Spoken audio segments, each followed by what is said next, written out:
Hey everyone, तो friend कैसे हैं आप सभी। आशा है आप सभी अच्छे होंगे, मस्त होंगे, स्वस्थ होंगे और जोर शोर से आप सभी की पढ़ाई चल रही होगी। सो गाइस, आज से हम अष्टांग हृदय का एक और नया चैप्टर जो कि अन्न रक्षा अध्याय है। अष्टांग हृदय का 7वां चैप्टर है। अष्टांग हृदय का कौन सा चैप्टर है? ये 7वां चैप्टर है। ठीक है, अब आप बोलेंगे कि सर अष्टांग हृदय का 6वां चैप्टर कहाँ गया? तो देखिए, जो 6वां चैप्टर है वो थोड़ा बड़ा टॉपिक है। ठीक है, अगर मैं उसको आज पढ़ाने लगूं तो मेरे ख्याल से 6 से 7 दिन उसको ही पढ़ाते पढ़ाते हो जाएंगे।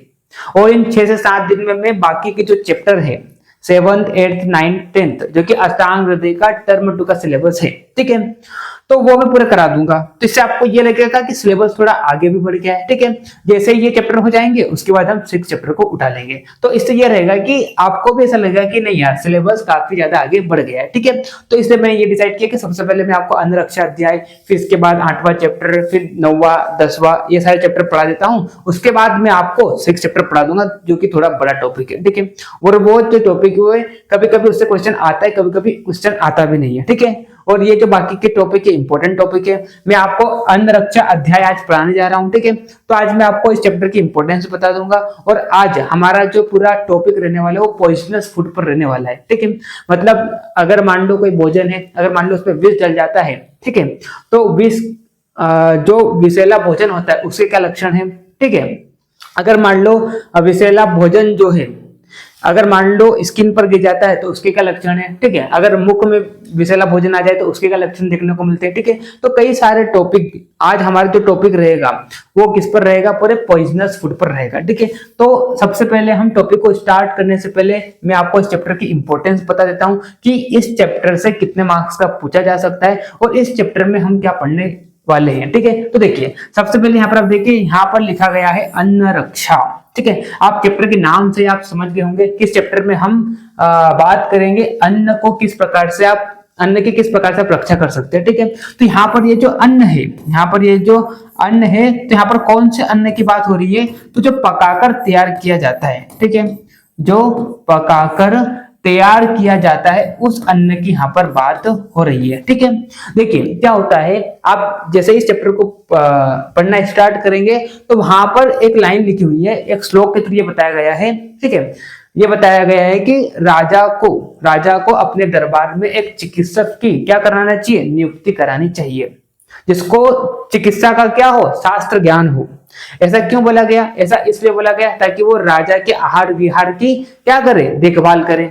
राजा जो भी खाता है उसकी देखभाल करे। ठीक है, उसमें कोई विष तो नहीं है, उस चीज को देखे। ठीक है, क्योंकि ये करने से क्या होगा कि देखिए, अगर मान लो राजा हेल्दी रहेगा, ठीक है, राजा अगर हेल्दी रहेगा तो ऑब्वियस सी बात है उससे पूरी प्रजा को धर्म, अर्थ, काम और मोक्ष की प्राप्ति होगी। ठीक है, तो ऐसा बोला गया कि राजा जो है उसको क्या करना चाहिए? एक चिकित्सक की नियुक्ति करानी चाहिए, उसको एक अच्छे रहने की व्यवस्था करानी चाहिए। ठीक है, ताकि वो राजा के आहार विहार की क्या कर सके? देखभाल कर सके।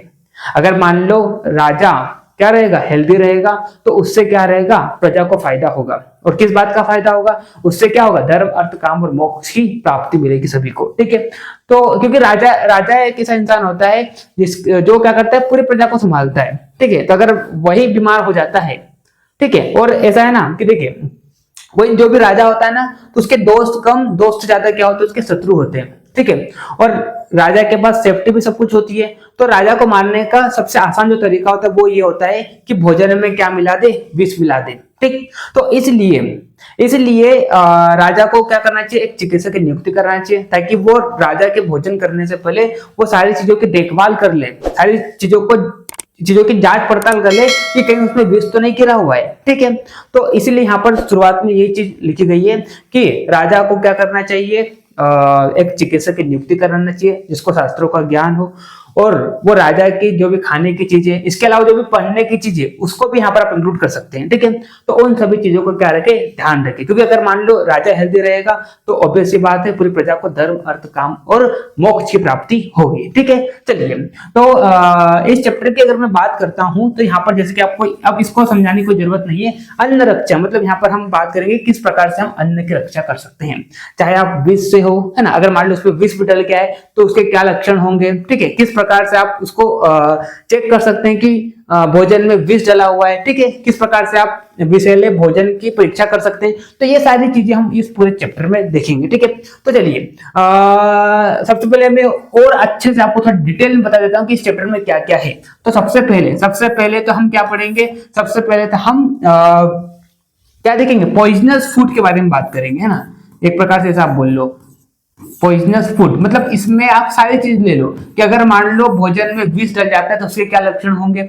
अगर मान लो विषैला युक्त भोजन अगर आपके मुंह में जाता है तो उसके क्या लक्षण देखने को मिलेंगे। स्किन पर लगता है तो उसके क्या लक्षण देखने को मिलेंगे। पेट में जाता है, पक्वासे में जाता है तो उसके क्या लक्षण देखने को मिलेंगे, ठीक है।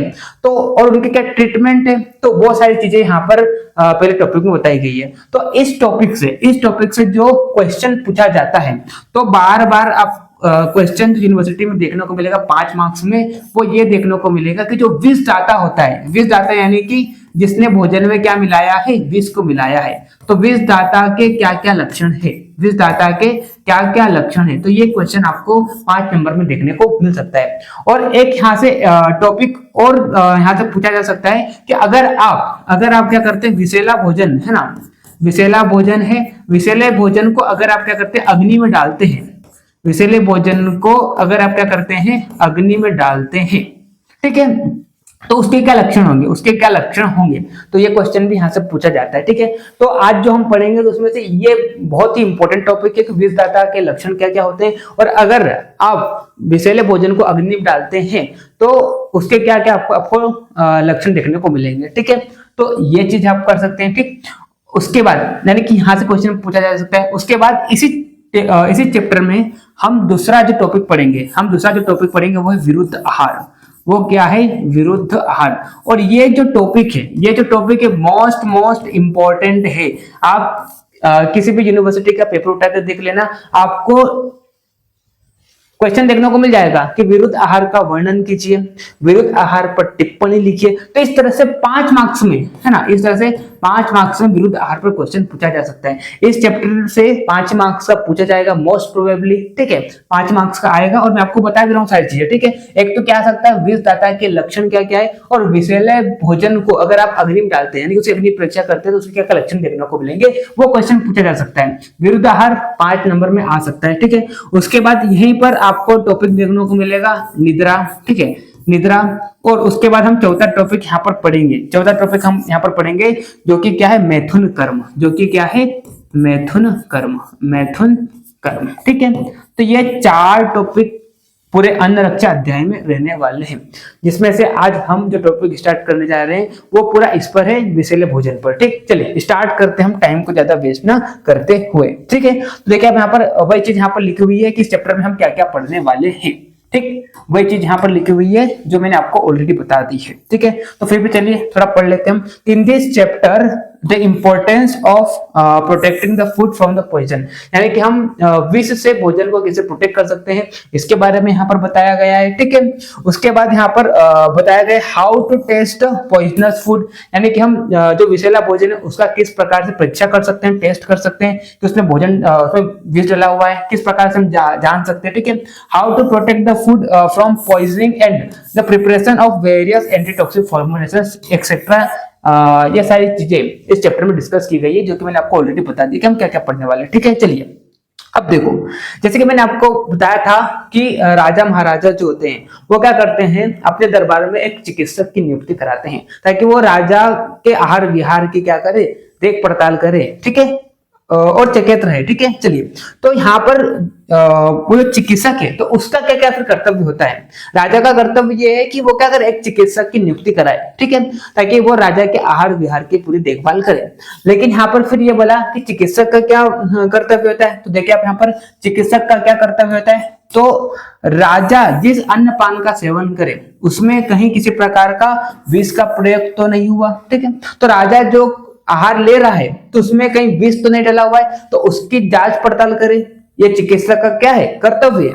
राजा खाना खाए उससे पहले चिकित्सक को क्या करना है, उस भोजन की जांच पड़ताल कर देना है, कहीं उसमें विष तो नहीं डला हुआ है। जैसे कि मैंने आपको पहले ही बोला था कि राजा के दोस्त ज्यादा क्या होते हैं, शत्रु होते हैं। तो हो सकता है कोई उसमें विष डालते राजा को मारने के लिए, उसके पूरे धन को छीनने के लिए, राजा को मारने के लिए उस वो जो भोजन खा रहा है उसमें क्या करते, विष मिलाते। ठीक है, तो ऐसा बोला गया है कि चिकित्सक का पहला कर्तव्य यही है कि वो राजा जो भी भोजन कर रहा है तो उसको जांच पड़ताल करेगी कि उसमें विष तो नहीं डाला हुआ है।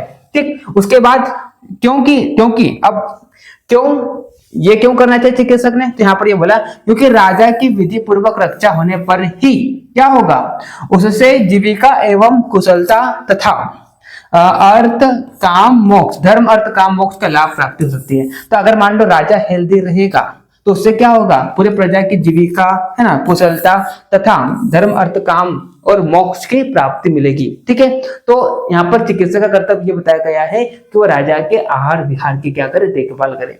क्योंकि यहाँ पर अन्न बोल दिया, लेकिन यहाँ पर आप उसकी लाइफ स्टाइल को भी ले सकते हैं यहाँ पर। ठीक है, वो क्या पहन रहा है, उसकी कैसी लाइफ स्टाइल है, तो उसकी भी यहाँ पर क्या करना चाहिए, चिकित्सक ने क्या करना चाहिए, रक्षा करनी चाहिए। ठीक है, चलिए, यानी कि देखभाल करनी चाहिए, ऐसा बोल सकते हैं। ठीक, चलिए उसके बाद हम बात करते हैं रिस्पॉन्सिबिलिटीज ऑफ चिकित्सक। तो वही चीज देखो मैं इंग्लिश में भी लिखकर आया हूँ, जो हिंदी मीडियम के उनके लिए मैं हिंदी में लिखकर आया हूँ, जो इंग्लिश मीडियम के सेम वही चीज मैं इंग्लिश में भी लिखकर आया हूँ। ठीक है, तो चाहे आप कर्नाटका के स्टूडेंट है, चाहे आप महाराष्ट्र के स्टूडेंट है, आप बिल्कुल कोर्स को ले सकते हैं। हिंदी तो आपको समझ में आती है, तो वहां से आप समझ लोगे मेरे लेक्चर के थ्रू। और इंग्लिश मीडियम के जो स्टूडेंट होते हैं उनके लिए इंग्लिश के जो नोट्स मिलना काफी मुश्किल हो जाता है। तो मैंने आपके लिए वही चीज क्या कर दी, आसान कर दी है। जो चीज मैं हिंदी में लाता हूँ वही डिट्टो कंटेंट में इंग्लिश में लिखकर लाता हूँ। ठीक है, तो जो भी यूट्यूब पर लेक्चर देख रहा है, चाहे आप महाराष्ट्र के हो, गुजरात के हो, कर्नाटक के हो, क्योंकि यहाँ पर क्या होता है इंग्लिश में मतलब मैक्सिमम स्टूडेंट जो होते हैं वो इंग्लिश लैंग्वेज को चूज करते हैं, तो उनके लिए कंटेंट मिलना काफी मुश्किल हो जाता है। तो आपके लिए मैंने वही चीज को आसान कर दिया। ठीक है, तो आप में से कोई अगर इनरोल करना चाहता है, एप्लीकेशन को आप डाउनलोड कीजिए, वहां पर आपको कोर्स मिलेगा BMS first of complete course. आप जैसे कोर्स में रजिस्ट्रेशन करते हैं तो आपको वहां पर लेक्चर मिल जाएंगे, जो इंग्लिश मीडियम का उसको इंग्लिश में नोट्स मिल जाएगा, जो हिंदी मीडियम का स्टूडेंट उसको हिंदी में नोट्स मिल जाएगा। ठीक है, चलिए अब स्टार्ट करते हैं, हम टाइम को ज्यादा वेस्ट न करते हुए आगे बढ़ते हैं। तो यहाँ पर अगला टॉपिक क्या बोला, विषैले भात के लक्षण। ठीक है, भात यानी कि चावल, ओदनम चावल। ठीक है, तो अगर मान लो चावल में, अगर मान लो क्या हो जाता है, चावल में आप विष डाल देंगे तो उसके क्या क्या लक्षण देखने को मिलेंगे, तो इस पर यहाँ पर बात की गई है। तो आप देखिए यहाँ पर विष मिला हुआ भात यानी कि विष युक्त जो चावल होता है, तो वो आपको कैसा लगेगा, कुछ गीला सा लगेगा। आप चावल बनाते हैं तो उसमें जो पानी तैरता है, जिसको हम क्या बोलते हैं, मांड बोलते हैं। ठीक है, तो मांड को निकाल देने के बाद भी जो विष युक्त भात होता है वो ऐसा लगेगा कि उसमें मांड नहीं निकाला हुआ है, यानी कि एकदम गीला गीला सा लगेगा। ठीक है, अगर आप क्या करते हैं, पकते समय विष डालने पर चावल देर से पकता है। अगर मान लो चावल पक रहा है, उस दौरान मान लो किसी ने उसमें क्या कर दिया, विष डाल दिया, तो चावल क्या होगा, देर से पकेगा। ठीक है, वो पकने में क्या लेगा, टाइम लेगा। ठीक है, पके हुए भात में डालने पर बासी, पके हुए भात में डालने पर बासी जैसे लगते हैं, यानी कि चावल बन गया, चावल बनने के बाद उसको उतार दिया आपने, फिर उसमें क्या कर दिया, अगर मान लो विष डला हुआ है, ठीक है, तो वो जो चावल है वो क्या हो जाएगा, बासी जैसा लगेगा, यानी कि बहुत जल्दी क्या हो जाएगा, वो ठंडा हो जाएगा। ठीक है, उसके बाद चावल की भाप मोर के कंठ के वन यानी कि नीले होती है।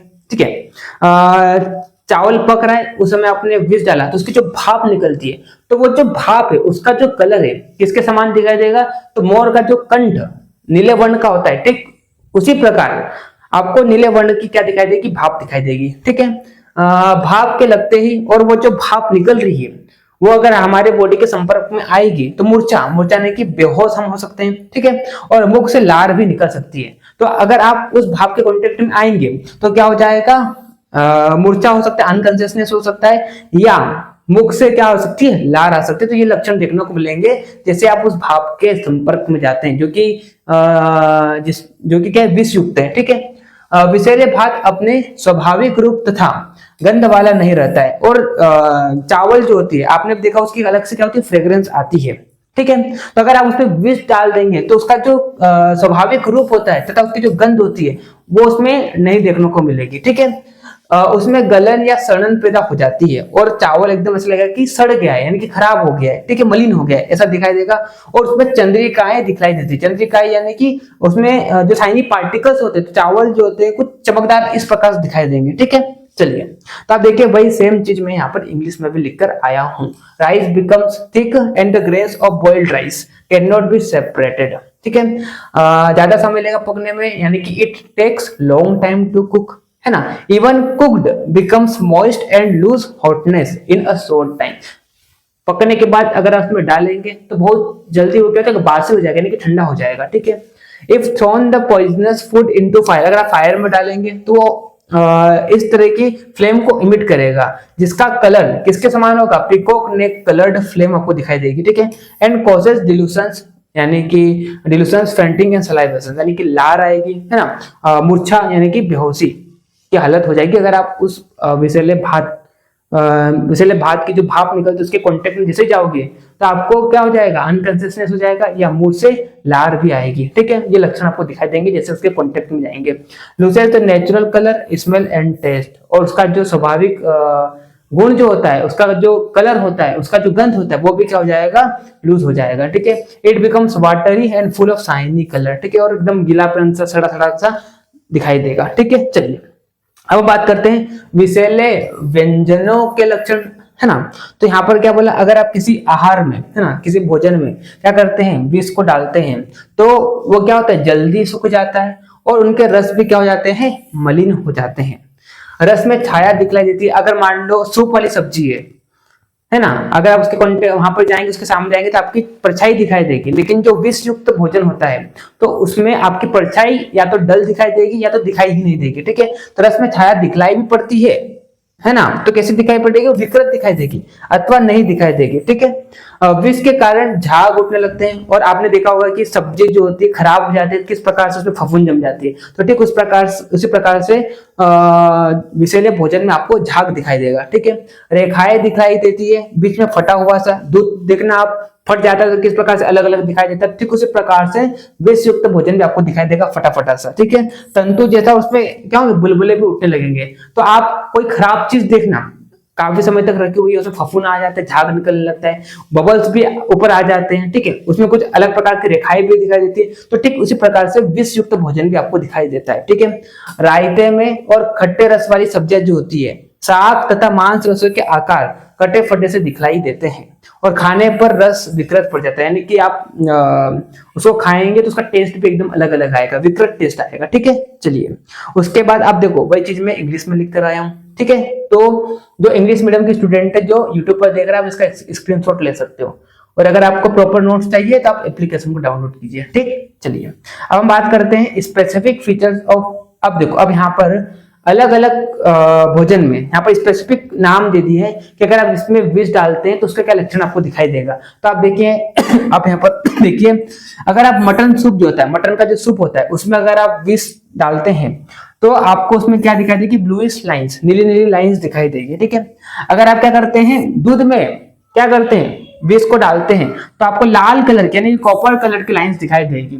अगर आप दही में डालते हैं तो आपको ब्लैकिश लाइंस दिखाई देगी। बटर मिल्क यानी कि जो मट्ठा होता है, छाछ जो होती है, उसमें अगर विष डाल देते हैं तो आपको येलोइश व्हाइट कलर की आपको लाइंस दिखाई देगी। ठीक है, घी में अगर मान लो विष का प्रयोग किया गया है तो उसमें लाइंस रिजेंबलिंग वाटर, यानी कि पानी के समान आपको लाइंस दिखाई देगी। ठीक है,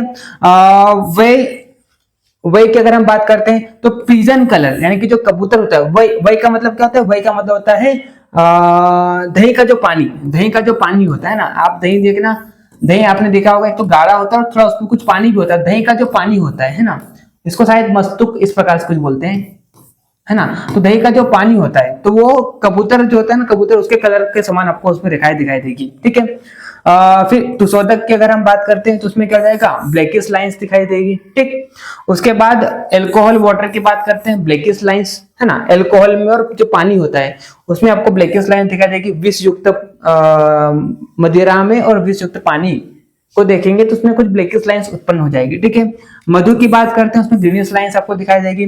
ऑयल की बात करते हैं, रेडिश कलर लाइंस दिखाई देगी, है ना। अनड्राई फूड, अगर मान लो कोई फूड है ना, मतलब कच्चा फूड है, अगर उसमें आप विष डाल देंगे तो वो जल्दी क्या हो जाएगा, पक जाएगा। ठीक है, और राइपन फूड में अगर आप करेंगे तो वो क्या जाएगा, सड़ जाएगा। ठीक है, और wet substances become dull and dried ones become discoloured, और जो गीले सब्सटेंसेस है तो वो क्या हो जाएंगे, उसमें अगर आप विष डालेंगे तो डल हो जाएगा और जल्दी सूख जाएगा वो, है ना। और soft and hard substances change their attributes exactly opposite in nature. और जो मृदु है ना, और जो क्या होता है, मान लो कोई मृदु आहार है ना, मृदु सब्सटेंस है, तो वो क्या हो जाएगा, अगर आप उसमें क्या डालेंगे, विष डालते हैं, ठीक है, मृदु सब्सटेंस है उसमें अगर आप विष डालते हैं तो ये क्या हो जाएगा, ये कठोर हो जाएगा, ठीक है, ये कठोर हो जाएगा, है ना। और अगर मान लो आप जो हार्ड सब्सटेंस है ना, हार्ड सब्सटेंस है, इसमें अगर आप विष डालते हैं तो क्या हो जाएगा, मृदु, इसका स्पर्श कैसा होगा, मृदु होगा, ठीक है। तो कुछ इस प्रकार से क्या होता है, अपोजिट नेचर में क्या करता है, अपने अपने जो फीचर होता है उसको क्या करता है, चेंज कर लेता है, ठीक है। चलिए, तो ये कुछ अलग अलग भोजन में अगर आप विष डालते हैं तो उसके क्या फीचर आपको दिखाई देंगे, इसके बारे में यहाँ पर बात की गई है, ठीक है। एकदम आसान सा टॉपिक है, यहाँ पर आपको एक भी श्लोक याद नहीं करना है, ठीक है।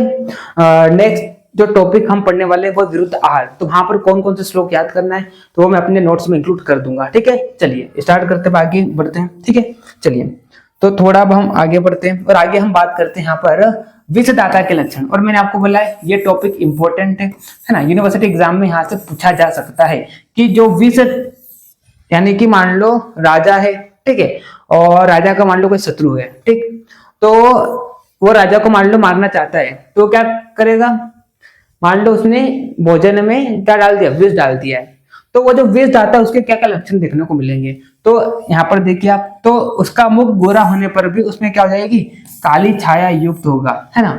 आपने देखा होगा जब आप कुछ ऐसा काम करते हैं जो कि शास्त्रों के विरुद्ध है, धर्म के विरुद्ध है, ठीक है, मतलब आप क्या करते हैं, कुछ मान लो ऐसी गलती करते हैं जो कि आपको नहीं करना चाहिए, ठीक है, और मान लो आपने घर पे कुछ ऐसा काम कर दिया जो कि आपको नहीं करना चाहिए था, फिर आपके पापा मम्मी बुलाते हैं, तो आपका जो रंग है ना वो उड़ जाता है चेहरे से, अलग ही आपको दिखाई देता है कि इसने कुछ ना कुछ गलती करी है। तो ठीक उसी प्रकार से विषदाता जो होता है उसका मुख गोरा होने पर भी काली छाया युक्त तो उसका मुख दिखाई देता है, ठीक है, और चेहरा सूखा हुआ रहता है और कांतिहीन, यानी कि चेहरे का रंग भी पूरा उड़ जाता है ना, लज्जित होकर और इधर उधर वो देखता है ना, मतलब किसी से नजरें नहीं मिला पाता है, वो लज्जित होकर इधर उधर देखने की कोशिश करता है, घबराया ऐसा होता है ना, जम्भाई सी आती है, अगर वो चलेगा वो तो लड़खड़ाने लगेगा, मतलब उसको एक प्रकार से अंदर से डर लगता है ना।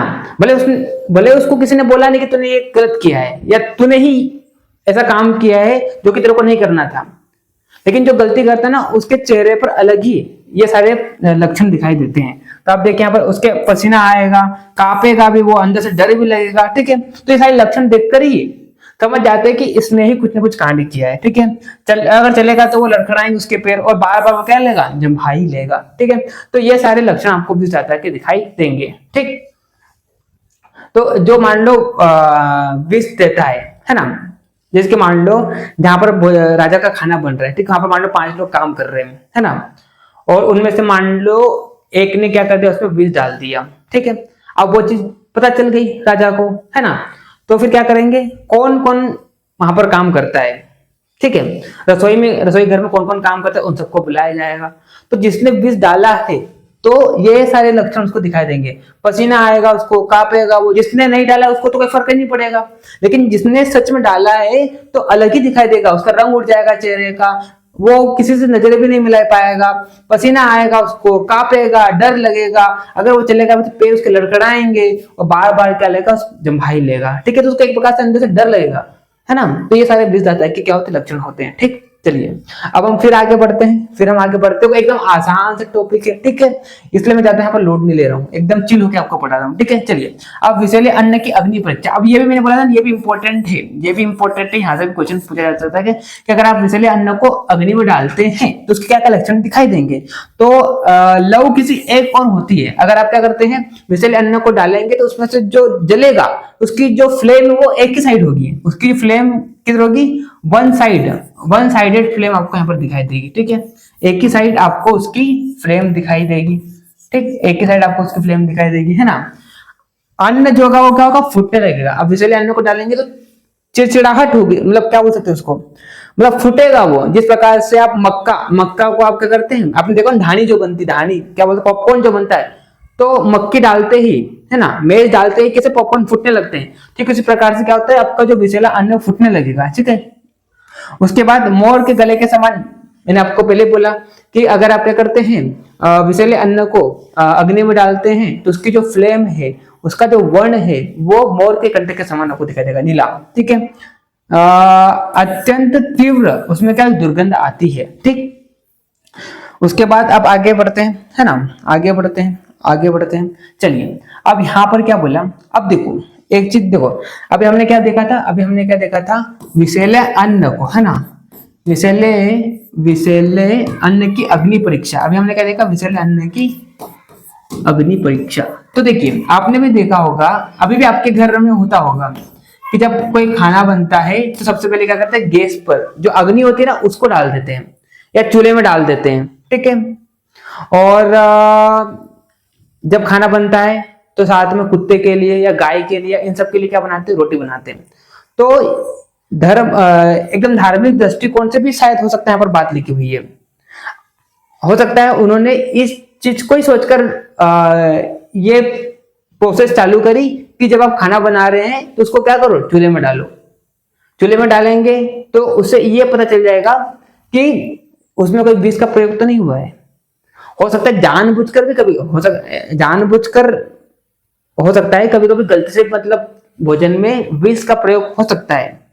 तो हो सकता है पहले लोगों ने इसी चीज को ध्यान में रखते हुए ये प्रक्रिया चालू करी कि जब आप मान लो खाना बना रहे हैं, सबसे पहले आप अग्नि में डालिए, यानी कि चूल्हे में डालिए। ठीक है, या आप जानवरों के लिए बनाइए, क्योंकि क्या करता है, जब विषैले अन्न को आप अग्नि में डालेंगे तो उसके एक अलग ही लक्षण आपको दिखाई देंगे, जो कि हमने ऊपर देखे हैं। तो उससे आपको आइडिया हो जाएगा, आपने नहीं खाया और उसके लक्षण को देखते ही, आपने अग्नि में डाला तो उसके लक्षण को देखते आपको पता चल जाएगा कि इसमें विष जला हुआ है, तो इसको अपने को नहीं खाना है। या तो फिर आप जब जानवर के लिए भी रोटी बनाते हैं तो जानवर को दो, तो जानवर अगर मान लो विषैले अन्न को खाएगा तो यहाँ पर कई सारे लक्षण आपको दिखाई देंगे। देखिए आप यहाँ पर, अगर मान लो कोई पक्षी या एनिमल्स जो होता है पॉइजनस फूड को खाता है तो उसके कैसे लक्षण दिखाई देंगे, तो आपने सबसे पहले उसको खिलाया, है ना। हालांकि ये नहीं करना चाहिए, लेकिन पर यहाँ पर बोला गया है, आपने भी देखा होगा ना कि आपके घर में भी कुत्ते की रोटी बनती है, अलग अलग जानवरों की रोटी बनती है, तो उससे आपको पता हो सकता है, मतलब एक प्रकार से धार्मिक दृष्टिकोण को ध्यान में रखते हुए वो सारी प्रक्रिया शायद चालू की होगी। ठीक है, तो चलिए अब टॉपिक पर आते हैं वापस। देखिए, अगर आप मक्खी को विषैला युक्त भोजन खिलाते हैं तो मक्खी क्या हो जाती है, मर जाती है। ठीक है, कौवे को खिलाते हैं तो उसका स्वर क्या हो जाता है, क्षीण हो जाता है। और इसे देखते ही, मतलब विषैले अन्न को देखते ही जल मुर्गा, कौवा, चातक पक्षी, मैना, ये क्या होते हैं, चिल्लाने लगते हैं, है ना। हंस जो होता है क्या होता है, लड़खड़ाने लगता है ना। चकोर पक्षी का नाम है, चकोर की आंखों का रंग क्या होता है, बिगड़ जाता है ना, विषैले अन्न को देखते ही। कबूतर, कोयल, मुर्गा और चकवा ये क्या होते हैं, मर जाते हैं, विषैले अन्न को खाते ही क्या होते हैं, मर जाते हैं, है ना। बिलाव जो होता है क्या होता है, घबरा जाता है। और बंदर बंदर क्या होता है, देखते ही क्या करता है, मल त्याग करने लगता है। तो ये सारे लक्षण आपको दिखाई देते हैं, तो इससे आपको आइडिया भी हो जाएगा कि कहीं अन्न में विष का प्रयोग तो नहीं हुआ है। ठीक है, तो इसीलिए ऐसा बोला गया है शास्त्रों में कि सबसे पहले आप जब खाना बना रहे हैं तो अग्नि में डालिए, है ना, जानवर को खिलाइए। ठीक है, क्योंकि वो विषैले अन्न को देखते ही, जैसे कि हमने देखा ना यहाँ पर, बंदर देखते ही क्या करता है, मल त्याग करता है। कबूतर वगैरह खाते ही क्या हो जाएंगे, मर जाएंगे, है ना। चकोर की आंख का रंग बिगड़ जाता है। और मोर, अगर आप क्या करते हैं, मोर जो होता है क्या करता है, विष को देखते ही प्रसन्न हो जाता है और उसके देखने मात्र से ही क्या होता है, विष का प्रभाव कम हो जाता है। ठीक है, तो इसीलिए शायद धार्मिक दृष्टिकोण को ध्यान में रखते हुए ही पहले पूर्वजों ने यह इस प्रक्रिया चालू की होगी कि सबसे पहले आप अग्नि में डालिए और जानवरों को खिलाइए या जानवरों के लिए बनाइए। ठीक है, बनाकर मतलब जानवरों को खिलाइए, तो इससे आपको भी पता चल जाएगा कि उसमें कोई विष का प्रयोग तो नहीं हुआ है। ठीक, चलिए अब हम बात करते हैं, फिर आगे बढ़ते हैं। आई होप आप सभी को समझ में आ रहा होगा मैं क्या बोल रहा हूँ। ठीक, चलिए अब हम बात करते हैं complications of touching poisonous food and there management. तो अगर मान लो पॉइजनस फूड के कांटेक्ट में आते हैं तो उसके क्या लक्षण दिखाई देंगे, उसकी क्या ट्रीटमेंट है, तो यहाँ पर बोला है। देखिए, तो जैसे ही क्या होता है, पॉइजनस फूड के टच करते ही क्या होती है, खुजली हो सकती है, जलन हो सकती है, उष्मा यानी कि बर्निंग सेंसेशन हो सकता है, बुखार आ सकता है, पीड़ा हो सकती है, और उस स्थान पर क्या होता है, फफूले हो सकते हैं। फफूले यानी कि जो फुंसिया टाइप होती है वो हो सकता है। ठीक है, वो क्या वो जो एरिया है, मतलब जहां पर भी कॉन्टेक्ट में आया है विषैला भोजन, तो वो शून्य पड़ सकता है ना। नख तथा रोम खिल जाते हैं, उखड़ जाते हैं, और जिस भी एरिया में विषैला भोजन कांटेक्ट में आया है, तो वो क्या हो सकता है, वहां पर सूजन हो सकती है। ठीक है, उसकी क्या चिकित्सा है, तो चिकित्सा के लिए यहाँ पर विषनाशक स्नान है ना, अभ्यंग यानी कि मसाजिंग करना चाहिए, अवगान यानी कि बाथ टब है ना, ये सब हम ऑलरेडी देख चुके हैं सारी चीजों को कि क्या होता है इसका मतलब। ठीक है, लेप और प्रलेप का उपयोग आपको करना चाहिए। तो किसका लेप और प्रलेप का, यहाँ पर बोला खस, सफेद चंदन, काय फल का छिलका है ना, तलिस पत्र, कूट, गिलोय तथा तगर के कल्प का लेप करना चाहिए, और इनको इन सभी औषधियों का काढ़ा बनाकर पिलाना चाहिए। ठीक है, तो ये इसके क्या होता है, ट्रीटमेंट होते हैं। अगर मान लो आपको विष के कांटेक्ट में आने पर अगर ये सारे क्या दिखाई देते, लक्षण दिखाई देते हैं, तो उसका ट्रीटमेंट क्या है कि आप इन सारी औषधियों का लेप करें या तो फिर इनका काढ़ा बनाकर पिए। ठीक, चलिए अब हम आगे बढ़ते हैं। अब यहाँ पर बोला है मुख में विष का प्रभाव, यानी कि अगर मान लो विषैला युक्त भोजन मुख में आ जाता है, तो मुख में क्या क्या लक्षण आपको देखने को मिलेंगे। तो मुख से क्या निकलेगी, लार निकलेगी, जीभ तथा होठ में जड़ता, यानी कि ये जो स्टिफनेस आ जाएगी। जड़ता का मतलब क्या होता है, जड़ता का मतलब होता है स्टिफनेस। तो आपका जो मुख है और साथ में होठ जो है, ये क्या हो जाएंगे, स्टिफनेस आ जाएगी, इसमें जड़ता हो जाएगी। ठीक है, फिर चुनचुनाहट का होना, चुनचुनाहट यानी कि बर्निंग सेंसेशन होगा माउथ में। दंत हर्ष यानी कि दांतों में क्या होगी, झंझनाहट होगी, है ना। रसों का ज्ञान न होना, यानी कि यहाँ पर आप टेस्ट का परसेप्शन जो है वो क्या कर देंगे, आप लूज कर देंगे। ठीक है, टेस्ट। ठीक, उसके बाद हनुस्तम यानी कि गर्दन में क्या हो जाएगी, जकड़ाहट हो जाएगी। तो इन सबकी चिकित्सा क्या है, तो जो ऊपर हमने जिन भी औषधियों का नाम लिया था, जैसे बात करते खस हो गया, सफेद चंदन, तलिस पत्र, कुट आदि, इनका क्वाथ बनाकर आपको क्या करना है, कुल्ला यानी कि गंडूस करना है। ठीक, तो ये इसका क्या है, ट्रीटमेंट है। ठीक, फिर हम आगे बढ़ते हैं। अब यहाँ पर बोला अगर मान लो स्टमक में यानी कि अमाशय में विषैला भोजन चल जाता है, तो उसके क्या लक्षण देखने को मिलते हैं। तो क्या आएगा, पसीना आएगा, मूर्छा यानी कि अनकॉन्शियसनेस, बेहोशी की हालत हो सकती है, आधमान, पेट फूल सकता है ना, मद हो सकती है, और चक्कर आ सकते हैं। ठीक है, चक्कर आ सकते हैं, रोंगटे जो है वो खड़े हो सकते हैं, उल्टी हो सकती है, बर्निंग सेंसेशन, जलन हो सकती है, आंखों के सामने अंधेरा छा सकता है, हृदय की गति में रुकावट हो सकती है, और शरीर पर पानी से क्या हो सकते हैं, फफूंदी हो सकते हैं। तो अगर मान लो विष युक्त भोजन पेट में चल जाता है, तो ये सारे आपको क्या दिखाई देंगे, लक्षण दिखाई देंगे।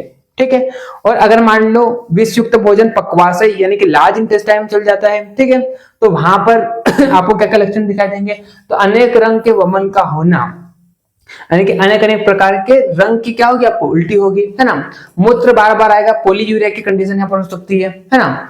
उसके बाद अतिसार का होना, डायरिया हो सकता है, तंद्रा यानी कि आलसीपन हो सकती है। ठीक है, कृशता यानी कि पतलापन, है ना, बॉडी की जो मांस है उसका लूज हो सकता है, यानी कि पतलापन सा हो सकता है। ठीक है, फिर शरीर में पीलापन होना, उदर रोग हो सकता है, एब्डोमेन की जो डिसीज होती है वो हो सकते हैं, और बल का क्षय होना, यानी कि यहाँ पर बल जो है आपका, स्ट्रेंथ जो है उसकी क्या हो सकती है, कमी हो सकती है। ठीक है, बल का क्षय होना। ठीक, तो ये सारे आपको लक्षण दिखाई देंगे। उसके बाद आप आगे देखिए अब अगर मान लो स्टमक में विषयुक्त भोजन जाता है, ठीक है, या पकवासे में जाता है, तो उन दोनों का क्या क्या ट्रीटमेंट है। तो आपको क्या करना है, वमन करना है ना, यानी कि उल्टी करानी है, अतिसार कराना है ना, यानी कि विरेचन एक प्रकार से आप बोल सकते हैं। ठीक है, उसके बाद दारू हल्दी की छाल, कटभी, गुड़, मेवड़ी के पत्ते, मटर, हिंगू पत्री, बालवच, चौलाई की जड़, मुर्गे के अंडे का रस तथा बाकुची, इनका प्रयोग नश्य, अंजन तथा क्वाथ बनाकर पीने के रूप में करें। ठीक है, तो इन सारी औषधियों का आप क्या कर सकते हैं, नश्य कर सकते हैं या अंजन के रूप में प्रयोग कर सकते हैं, तथा क्वाथ बनाकर आप क्या करना है, इनका पीने के रूप में इनको प्रयोग करना है। तो उससे क्या हो जाएगा, जो आपको लक्षण दिखाई देते वो सारे शांत हो जाएंगे। ठीक, चलिए अब उसके बाद हम बात करते हैं। तो देखिए आप यहाँ पर वमन, विरेचन, नश्य, अंजन, है ना, एंड पान with decoction of the drugs. तो आपको क्या करना है, वमन करना है, विरेचन करवाना है, नस्य अंजन करवाना है, ठीक है। और फिर इन सारे औषधियों का आप क्या कर सकते हैं, काढ़ा बनाकर पी सकते हैं, ठीक है। चलिए उसके बाद हम फिर आगे बढ़ते हैं। उसके बाद हम देखिए ताम्र एवं स्वर्ण भस्म का प्रयोग। ताम्र यानी कि जो कॉपर होता है ना, तांबा और गोल्ड की जो भस्म होती है, स्वर्ण भस्म, उसका प्रयोग कहां पर किया जाता है, तो उसके बारे में यहाँ पर लिखा गया है, देखिए आप यहाँ पर। तो विष खाने वाले व्यक्ति को वमन विरेचन कराकर, मान लो किसी ने विष खाया है, सबसे पहले आप क्या करो, ऊपर की और नीचे के भाग की शुद्धि करो। किससे कराएंगे आप, ऊपर के भाग की शुद्धि आप वमन से करा सकते हैं, नीचे के भाग की शुद्धि आप विरेचन से करा सकते हैं, ठीक है। उसके बाद आपको क्या करना है, एक रत्ती, यहाँ पर एक लिख लीजिए आप, एक रत्ती ताम्र भस्म यानी कि तांबे का भस्म, और उसमें क्या करना है आपको, उसमें आपको एक तोला मधु के साथ सुबह और शाम को सेवन करना चाहिए, है ना। यानी कि आपको क्या लेना है, एक रत्ती, है ना, एक रत्ती आपको क्या करना है, तांबे की भस्म लेना है ना, एक रत्ती तांबे की भस्म को लेना है, किसके साथ, एक तोले मधु के साथ, है ना, एक तोले मधु के साथ, ठीक है, एक तोले मधु के साथ, और उसका आपको क्या करना है, सेवन करना है। तो इससे क्या हो जाएगा, इससे विशेष रूप से हृदय का शोधन हो जाएगा, ठीक है। तो आप क्या करेंगे, एक रत्ती कॉपर की भस्म लो, तांबे की भस्म लो, उसको एक तोले मधु के साथ मिलाइए, तो और उसका क्या कीजिए, सेवन कीजिए। तो उसके सेवन करने से क्या होगा, हृदय का शोधन हो जाएगा, हृदय का प्यूरिफिकेशन हो जाएगा, है ना। जब हृदय शुद्ध हो जाए तब उस रोगी को क्या करना है, एक शान यानी कि 3 ग्राम स्वर्ण भस्म देना है, और ये लगातार 24 दिनों तक देना है। तो जिसने विष खाया है, जिसने क्या किया है, विष खाया है, तो उससे क्या हो जाएगा, जिसने क्या किया, विष खाया है, तो उससे क्या हो जाएगा, उसको विष के जो लक्षण है वो क्या हो जाएंगे, शांत हो जाएंगे, ठीक है। तो ये सारे यहाँ पर क्या होता है कि जिसने अगर मान लो विष खाया है, सबसे पहले उसको क्या करो, वमन विरेचन कराओ, उसको फिर एक रत्ती क्या करना है, कॉपर भस्म लेना है, किसमें, एक तोले मधु के साथ, उसका सेवन करना है, जिससे हृदय का शोधन हो जाएगा। हृदय के शोधन हो जाने के बाद आपको क्या करना है, एक शान यानी कि यहाँ पर 3 ग्राम स्वर्ण भस्म लेना है, 24 दिनों तक प्रयोग करना है, तो जो विष है वो क्या हो जाएगा, शांत हो जाएगा, ठीक है। चलिए उसके बाद हम बात करते हैं, ठीक, अब स्वर्ण भस्म का क्या प्रभाव होता है, तो देखिए जो सदा स्वर्ण भस्म का प्रयोग करता है उसके शरीर में विष का प्रभाव, हाँ, तो जो सदा क्या करता है, स्वर्ण भस्म का प्रयोग करता है, तो यहाँ पर एक एग्जांपल देके बताया है कि उसके शरीर में विष का प्रभाव ठीक उसी प्रकार से नहीं होता है जिस प्रकार से कमल पत्र पर जल का स्पर्श नहीं हो पाता है। यानी कि कमल का पत्ता जो होता है उसमें जल आता है तो रुकता नहीं है, वो फिसलकर नीचे गिर जाता है। तो ठीक उसी प्रकार से जो क्या करता है, डेली स्वर्ण भस्म का प्रयोग करता है, तो उसके शरीर पर विष का प्रभाव नहीं पड़ेगा, ठीक है। तो ये चीज यहाँ पर स्वर्ण भस्म का यहाँ पर प्रभाव बताया गया है, ठीक है। तो स्वर्ण का सेवन करने से आयु भी बढ़ती है, और गर्विष और मूलविष यानी कि यहाँ पर आर्टिफिशियल पॉइजनस, यानी कि कई लोग क्या करते हैं, जहर पी लेते हैं ना, तो उसको भी क्या कर दो आप, स्वर्ण भस्म खिलाओ, तो उस पर भी क्या होगा, विष का प्रभाव नहीं होगा। ठीक उसी प्रकार से जिस प्रकार से जल का स्पर्श कमल के पत्ते पर नहीं होता है, ठीक है। तो ये था पूरा लेक्चर। आज हमने क्या देखा, पॉइजनस फूड के बारे में देखा, यानी कि अगर मान लो किसी भोजन में विष डला हुआ है तो उसमें क्या क्या लक्षण होगा, है ना। हमने अलग अलग भोजन में विष डलने पर क्या क्या लक्षण दिखाई देते वो भी देखा, अग्नि परीक्षा भी देखी विष वाले भोजन की, है ना। और अगर मान लो विष युक्त भोजन हमारे कॉन्टेक्ट में आता है तो उसके क्या लक्षण दिखाई देंगे, उसका क्या ट्रीटमेंट है, मुख में आता है, अमाशय में आता है, पक्वाशय में आता है, तो उसके क्या लक्षण दिखाई देंगे, उसकी क्या चिकित्सा है, और स्वर्ण भस्म का क्या प्रयोग है, और कॉपर भस्म का क्या प्रयोग है, वो सारी चीजें हमने आज के इस लेक्चर में देखी। आई होप आप सभी को लेक्चर समझ में आया होगा। अगर आपको कोई डाउट हो तो आप पूछ सकते हो। तो मिलते हैं नेक्स्ट वीडियो में, तब तक के लिए okay bye, see you again.